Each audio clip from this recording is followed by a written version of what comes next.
नमस्कार मित्रांनो, मी विश्वास शेवाळे विश्वास क्रिएशन्स या यूट्यूब चॅनलमध्ये आपल्या सगळ्यांचं मनपूर्वक स्वागत करतो। मित्रांनो, आज मी अतिशय एका मोटिवेशनल विषयावर बोलणार आहे। आपल्याला एक बिरदेव नावाच्या एका मुलाची अतिशय चित्तथरारक अशी ही गोष्ट आहे। काय की नुकताच आता यूपीएससी एमपीएससीच्या सिव्हिल परीक्षेचा निकाल लागलेला आहे। यूपीएससीचा निकाल लागलेला आहे। देशभरातून लाखो मुलांनी वर्चस्वपणाला लावलेल्या या परीक्षेत जेमतेम हजारभर विद्यार्थ्यांनी यशाला कमान घातली। कुणी IAS तर कुणी IPS तर कुणी मेरिटनुसार आपापले पदे पटकावलेली आहेत। यातच बिरदेव डोने, होय बरोबर ऐकलं तुम्ही, बिरदेव डोने या 551व्या क्रमांकाने परीक्षा उत्तीर्ण झाला आणि IPS पदाला त्याने गवसणी घातली। बिरदेव कोल्हापूर जिल्ह्यातील कागल तालुक्यातील एका मेंढपाळाचा मुलगा, एका मेंढपाळाचा मुलगा। आणि हा विषय किंवा हा व्हिडिओ मी खास त्याच्यासाठीच बनवतोय मित्रांनो, की आपल्याला परिस्थितीच्या आड लपून बसून बुजुर्ग होऊन की नाही माझ्याने काही होऊ शकत नाही, मी काही करू शकत नाही, माझी परिस्थिती पुढे बोट दाखवून आपण जे काही करायचं ते करायचं की खचून न जाता आपण काहीतरी करू शकतो या उमेदीने पुढे जाण्याचा प्रयत्न करायचा असतो। आणि तेच बिरदेवने केलेलं आहे।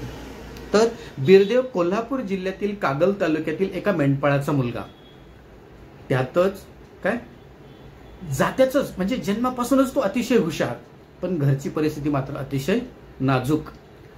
जळोची गावातील डॉक्टर राजेंद्र चोपडे यांचा पुतण्या प्रांजल चोपडे, राजेंद्र चोपडे यांचा पुतण्या प्रांजल चोपडे हे COEP ला 2 वर्ष ज्युनियर सिव्हिल इंजिनिअरिंगचा विद्यार्थी।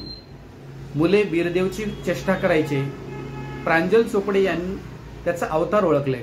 हा आपल्यापैकीच म्हणजे धनगर जातीचा बिरदेव हे पुण्यासारख्या ठिकाणी कोणीतरी आपलं भेटलं याचं हायसं वाटलं। सिनियरचा त्रास कमी होण्यासाठी बिरदेव प्रांजल यांना चिटकून राहिला। दोघांची चांगली घट्टी झाली। प्रांजल यांनी इंजिनिअरिंग झाल्यानंतर वर्षभर नोकरी केली आणि स्पर्धा परीक्षांचा मार्ग निवडला। पुढे बिरदेवही सिव्हिल इंजिनियर झाला आणि त्यानेही स्पर्धा परीक्षेच्या मार्गाला जाण्याचे ठरवले। नोकरीच्या मार्गे न लागता बिरदेव ह्या परीक्षेच्या बेभरवशी आणि खडतर मार्गावरून चालू लागला।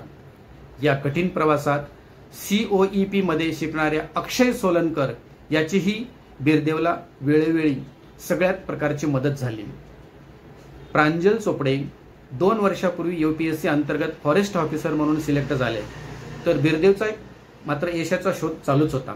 तो आज संपला। आज म्हणजे 21 एप्रिल 2025 रोजी। आज दुपारी UPSCचा निकाल आला। प्रांजल चोपडे यांनी यादीत बिरदेवचे नाव शोधले।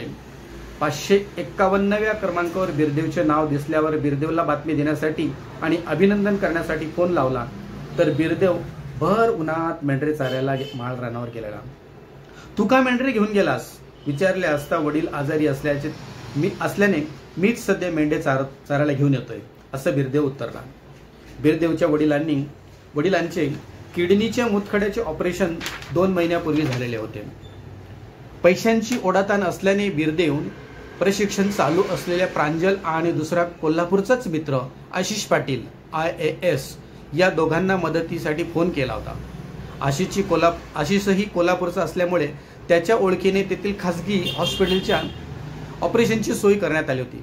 ऑपरेशन झाले, पण काही कॉम्प्लिकेशन्स, बिरदेवच्या भाषेत सांगायचं तर ऑपरेशन बिघडले। तर वडील आजारी असल्याने आमचा हा IPS निकाल लागलेला त्या दिवशी मेंढरे घेऊन माळ रानावर चारत होता। असा हा बिरदेव IPSचा प्रवास। तर मित्रांनो, मला तुम्हाला ही गोष्ट सांगण्यामागचा उद्देश असाच की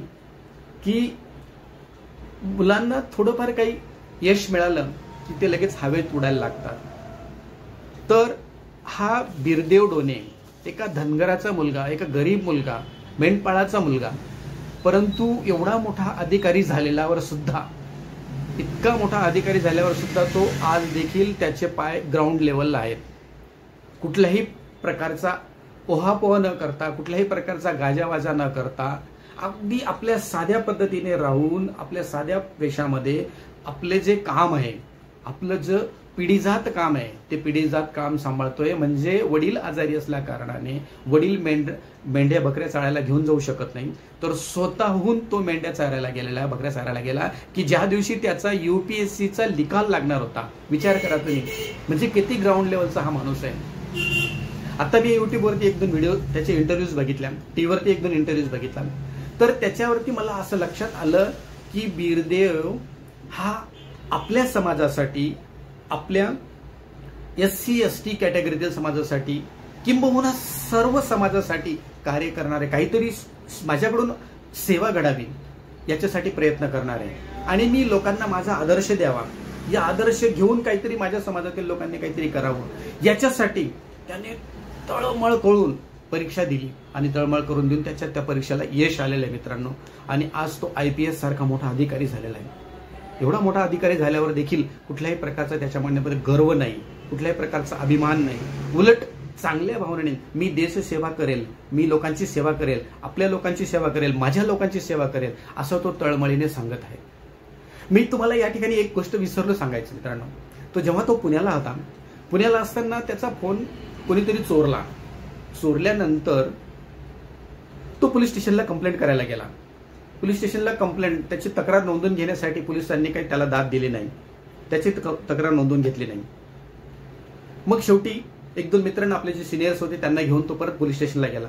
कशी बशी पोलिसांनी तक्रार नोंदवून घेतली, फक्त तक्रार नोंदवून घेतली, थातूर मातूर तक्रार नोंदवून घेतली. पण 2 दिवसांनी 3 दिवसांनी पुन्हा हा तिकडे गेलेला आणि माझा फोन काही सापडला की त्याच्याबद्दल विचारणा केली असताना, तर तुझा फोन काही नाही, असेच आता आम्ही शोधाशोध करतोय, सापडला तर नक्कीच तुला देऊ, अशी ती आपली नेहमीची पटवलेली उत्तरं ते पडत होते. अर्थात त्याचं त्यांनाही का दोष आहे, त्यांनाही भरपूर कामं असतात आणि मिळालं तर ते देतील. जर का तो चोरानेच त्या फोनचं काही उलट सुलट केलं असेल तर त्यांना तरी कुठून सापडणार आहे. पोलीस ते त्यांच्या ठिकाणी राईट होते, पण त्याचा फोन काही बिचाराचा मिळालेला नाही. पण तरी देखील हा मात्र त्या ठिकाणी आज मला सांगायचं काय, म्हणजे हा किस्सा सांगण्यामागचा उद्देश असा की आज ज्या पोलीस ते तक्रार नोंदवून घेण्याला टाळाटाळ करत होते किंवा तक्रार नोंदवून घेत नव्हते, त्याच ठिकाणी तो बीरदेव डोने आज एक मोठा पोलीस ऑफिसर झालेला आहे. काय, एक मोठा पोलीस ऑफिसर झालेला आहे, IPS अधिकारी झालेला आहे. ही गोष्ट सांगण्यासाठी आणि मला तुम्हाला हेच सांगायचंय की एका तळागाळातला मुलगा एक IPS अधिकारी होतो आणि नुसतं IPS अधिकारी होऊन तो आपला शांतपणे बसत नाहीये, तर आपल्या समाजातील लोकांसाठी काहीतरी करावं ह्याचा त्याला गर्व, याची त्याची तळमळ आहे. आणि कुठल्याही प्रकारचा गर्व उहापोह न करता तो आपल्या ग्राउंड लेवलला चिटकून आहे.